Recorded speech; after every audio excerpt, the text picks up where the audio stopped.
Kemarin atau tahun lalu saya melihat ada salah satu paslon calon presiden bicara, dan itu viral di media sosial. Dia bilang bahwa yang terjadi di Gaza ini adalah perebutan wilayah. Ini saya kaget terus. Kok calon presiden nggak paham bahwa ini bukan perebutan wilayah? Ini contoh bagaimana seorang terkena racun narasi barat. Karena sebenarnya kita ini digiring untuk memahami hal seperti itu. Ini bukan perebutan wilayah, kan? Yang terjadi di Palestina ini namanya konflik eksistensi. Beda sekarang ini. Barat, Amerika ingin menjadi kita memahami bahwa ini adalah konflik politik. Biar apa? Biar kita, orang Indonesia, jangan campur, karena ini bukan urusan politik kalian. Menurut lagi, ini adalah konflik. Ya, gini maksud saya, dulu di awal-awal konflik di Timur Tengah, media-media barat menyebutnya apa? Arab Israeli konflik atau Arab Israeli war, perang Arab lawan Israel. Bahwa kalian umat Islam yang di luar Arab itu bukan masalah kalian. Satu ya. Nah, dan banyak keterlambatan satu. Padahal penjajahan di Palestina ini adalah mereka melemahkan umat Islam. Karena mereka tahu bahwa poros kekuatan Islam itu ada di Baitul Maqdis. Itu adalah sebuah fitrah, sebuah sunnah. Selalu dari masa ke masa, kalau kita mau melihat kuat tidak umat Islam, lihat kondisi Baitul Maqdis. Kalau kondisi Baitul Maqdis itu kuat, dikuasai oleh Umar bin Khattab, kalau itu umat Muslim ekspansi secara luas. Ketika dikuasai oleh Saudara ini, umat Islam gagah dan konflik tidak ada di dunia ini. Sangat kecil, konflik kecil. Di sisi lain, ketika Masjidil Aqsa ini terjadi kesadaran, pastikan bahwa saat itu dunia kacau. Umat Islam tercari lain. Kalau ketika Barat ini meletakkan Israel di tanah Palestina, itu fungsi utamanya, tujuan utamanya adalah memecah-pecah kekuatan Islam dan melemahkan kekuatan Islam. Jadi kita ada target utama dari penjajahan itu. Nah, tapi ketika itu di awal-awal tahun 40-an, mereka nyebutnya adalah konflik Arab Israel, gitu ya. Kemudian terjadi beberapa peperangan antara Arab Israel. Yang paling besar tahun 48. Ketika Arab sudah kalah dari Israel, akhirnya Israel memberanikan diri mendeklarasikan menjadi sebuah negara.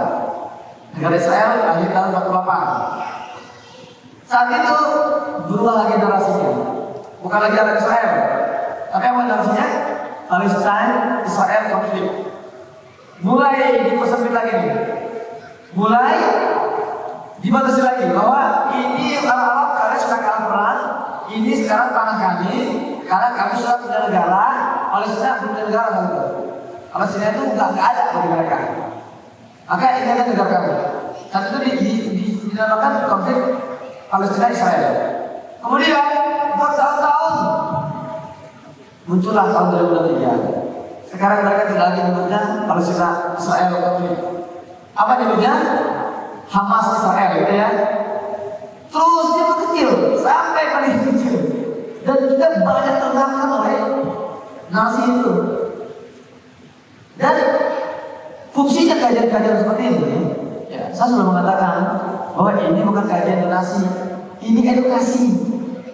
Dan saya mau kita itu terlepas dari penjajahan pemikiran seperti ini, karena menurut Profesor Dr. Abu Fathah Al-Waisi, dia meneliti sejarah perjuangan umat Islam dari masa ke masa ketika membebaskan Baitul Maqdis. Ternyata ada polanya, dia menyebutnya triangle of freedom, pembebasan segitiga. Jadi menurut dia, kalau kita membebaskan Palestina, itu sudah ada contohnya, caranya dan polanya sama. Seperti bagaimana Nabi SAW membebaskan Palestina, bagaimana saudara ini membebaskan Palestina, tak ada itu. Pertama yang harus dibebaskan adalah pemikiran. Hanya begini, kenapa umat Islam punya di dunia, punya jutaan militer. Di Indonesia sendiri aja ada 490.000 tentara aktif. Tapi nggak ada satupun tentara Indonesia yang berani melangkahkan kakinya menuju Palestina untuk memperjuangkan Baitul Maqdis. Kenapa? Karena mereka semua sudah terjajah pemikiran. Kita semua nih sekarang sedang terjadi pemikirannya. Maka tugas pertama sebelum kita nggak bisa pragmatis. Kenapa itu umat Islam nggak kumpul semua serang Israel? Nggak bisa. Itu namanya pragmatis. Untuk bisa menggerakkan satu orang aja, satu langkah itu itu perlu kita bebaskan dulu pemikirannya. Maka sebelum kita bebaskan secara militer, pertama adalah bebaskan pemikiran dan ideologi itu dulu. Bahwa ini bukan isu politik, ini bukan isu hanya antara Palestina dan Israel. Bahwa ini adalah isu kita semua. Bahwa ini adalah permasalahan Islam semua. Itu dulu yang kita yakini. Kita pakai satu kali ini. Bahwa ini adalah tanggung jawab kita semua. Nah, sambil kita berjalan luas, kita jelaskan kepada orang Islam bahwa kondisi Palestina itu sangat bergantung pada kondisi kita hari ini. Kemuliaan umat Islam sangat bergantung pada keberkahan kita. Dan kenapa kita terkena hari ini? Karena hari ini keberkahan umat Islam sudah tersumbat oleh penjajahan di Palestina. Itu sampaikan dulu. Ketika itu saya merata, otomatis akan ada musuh sendiri. Dr. Abdul Fattah menyebutnya tahrir siasi, kebebasan politik. Artinya apa?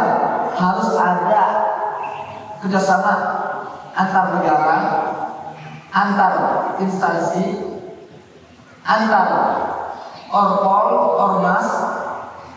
Ketika secara individu kita semua sudah terbuka pemikirannya bahwa ini adalah penjajahan yang menyingkap kita bersama, otomatis kita semua akan gampang merapat sesamanya.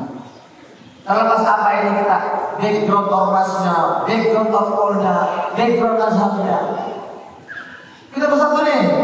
Sudah bersatu, harus akan ada namanya tahrir askari, kebebasan militer.